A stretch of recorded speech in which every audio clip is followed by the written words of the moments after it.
Most people think risk means losing money in the stock market. A bad day, a crash, watching your portfolio drop 10 or 20%. That feels risky. So they do what seems logical. They play it safe. They keep money in savings accounts, avoid stocks, wait for the right time to invest. But here's what nobody tells you. Playing it safe is often the riskiest thing you can do. In this video, we're breaking down risk, what it actually means, why most people get it completely backwards, and why the safest looking decisions can quietly destroy your wealth over decades. By the end, you'll understand the difference between volatility and permanent loss, why cash isn't as safe as it feels, and how to think about risk in a way that actually protects your future. Let's start with the most common misconception. Volatility equals risk. When your investment account goes from $10,000 to $9,000 and back to $10,500, that feels risky. Your brain registers that fluctuation as danger, but that's not risk. That's volatility. Volatility is the up and down movement of prices. It's noise. It's the price you pay for long-term returns. Risk, on the other hand, is permanent loss of capital, when your money doesn't come back, when you lose purchasing power forever. Those are two completely different things, but most people treat them the same. Here's why that matters. If you avoid stocks because they're too volatile, you're avoiding short-term fluctuations but accepting long-term risk. Inflation erodes cash at around 2 to 3% per year. Your savings account might pay 0.5%. That means you're losing 1.5 to 2.5% of purchasing power every single year. Over 20 years, that's not volatility. That's permanent loss. You can't get that back. Meanwhile, stocks fluctuate wildly in the short term, up 20% one year, down 15% the next. That volatility scares people, but over 20 or 30 years, stocks historically return 7 to 10% annually after inflation. The risky asset protects your wealth. The safe asset destroys it. So, which one is actually riskier? Let me give you a real example. Imagine two people in the year 2000. Person A puts $50,000 in a high-yield savings account earning 2%. Person B puts $50,000 in a stock index fund. Over the next 20 years, Person A's account grows to about $73,000. Sounds safe, right? Except inflation averaged around 2.5% over that period. In today's dollars, Person A's $73,000 is worth about $45,000 in purchasing power. They lost money. Person B's account, despite living through the dot-com crash, the 2008 financial crisis, and COVID, grew to around $160,000 after inflation. Person B took on volatility, watched their account drop 30, 40, even 50% at times, but came out way ahead. Person A avoided volatility and experienced real, permanent loss. That's the difference between volatility and risk. Now, let's talk about risk capacity versus risk tolerance. This is where most people get stuck. Risk tolerance is emotional. It's how much volatility you can stomach without panicking. If seeing your portfolio drop 20% keeps you up at night and makes you want to sell, you have low risk tolerance. That's fine. It's personal. But risk capacity is different. Risk capacity is how much risk you can afford to take based on your situation. If you're 25 and won't need this money for 40 years, you have high risk capacity. You can ride out crashes because time's on your side. If you're 65 and retiring next year, you have low risk capacity. You can't afford a 50% drop right before you need the money. Here's the mistake. People confuse the two. A 25-year-old with high risk capacity avoids stocks because of low risk tolerance. They can't handle the volatility emotionally. So they stay in cash, sacrificing decades of compounding because short-term price swings make them uncomfortable. That's letting emotion override logic, and it costs them hundreds of thousands of dollars over a lifetime. The goal isn't to ignore risk tolerance, it's to calibrate it. If volatility stresses you out, you don't have to go all in on stocks, but you also can't hide in cash and expect to build wealth. Find a balance, maybe 60% stocks, 40% bonds. That smooths out the ride while still giving you growth. The key is understanding that your discomfort with volatility shouldn't dictate a strategy that guarantees you lose purchasing power. Now, let's talk about sequence of returns risk.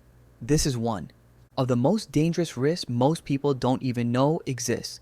It's not about how much your investments return over time, it's about when those returns happen.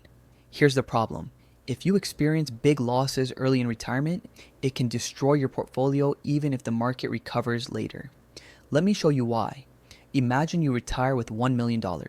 You plan to withdraw $50,000 a year to live on. In the first year, the market crashes 30%. Your million drops to 700,000. You still need 50,000 to live, so now you're pulling money from a smaller base. The market recovers over the next few years, but because you were withdrawing during the crash, your portfolio never fully catches up. You run out of money 15 years into retirement. Now imagine the same scenario, but the crash happens 10 years into retirement instead of year one. You've had 10 years of growth first, so your portfolio is bigger when the crash hits. You withdraw the same 50,000 a year, but because your base was larger, the impact is smaller.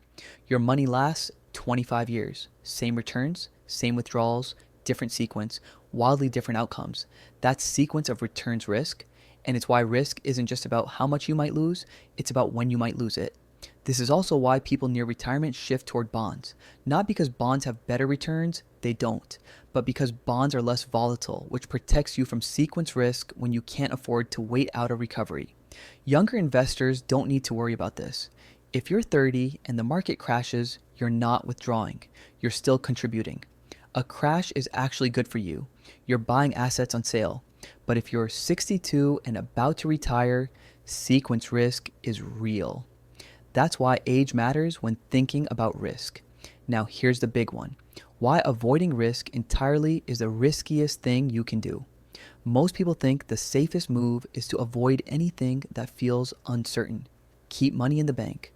Don't invest in stocks. Wait until things feel stable. But here's what happens when you do that. Inflation runs at 2 to 3% per year. Your savings account pays maybe 0.5 to 1%. You're losing purchasing power silently. Year after year, it doesn't feel risky because your account balance stays the same or grows slightly, but in real terms, you're getting poorer.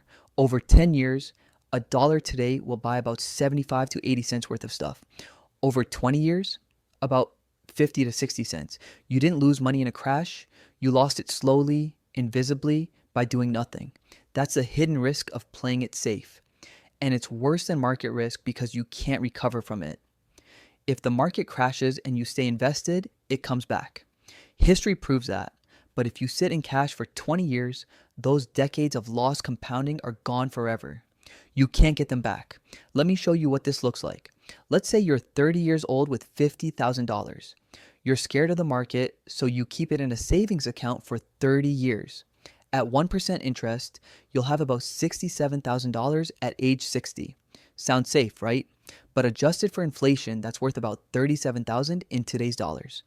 You worked for 30 years and lost purchasing power. Now imagine you invest that $50,000 in a diversified stock portfolio returning 7% annually after inflation. At age 60, you have $380,000 in today's dollars. The risky choice made you 10 times wealthier. The safe choice made you poorer. That's not an exaggeration. That's math. And it's why avoiding risk can be the riskiest move you make. So how do you think about risk correctly? First, separate volatility from risk. Volatility is short-term price movement. Risk is permanent loss. If you have time, volatility doesn't matter. If you don't have time, you need to protect against sequence risk. Second, understand your risk capacity and risk tolerance. Don't let fear of volatility push you into a strategy that guarantees you lose to inflation. Find a portfolio allocation that lets you sleep at night while still giving your money a chance to grow. Third, recognize that doing nothing has a cost. Cash feels safe, but it's losing value every year. The riskiest move isn't investing in the market, it's sitting on the sidelines while inflation eats your wealth. Fourth, diversify. You don't have to go all in on stocks. A mix of stocks and bonds reduces volatility while still protecting purchasing power. The exact mix depends on your age, goals, and risk tolerance. But some exposure to growth assets is non-negotiable if you want to build wealth. Finally, remember that risk and return are connected. You can't eliminate risk. You can only choose which risks you're willing to take. The risk of volatility or the risk of inflation. The risk of a temporary crash or the risk of permanent purchasing power loss. There's no risk-free option. There's only choosing the right risk for your situation. Let's recap. Volatility is not the same as risk. Volatility is short-term price movement. Risk is permanent loss of capital. Cash feels safe but loses value to inflation, which is a hidden form of permanent risk. Risk tolerance is emotional. How much volatility you can handle. Risk capacity is situational. How much risk you can afford to take based on your timeline.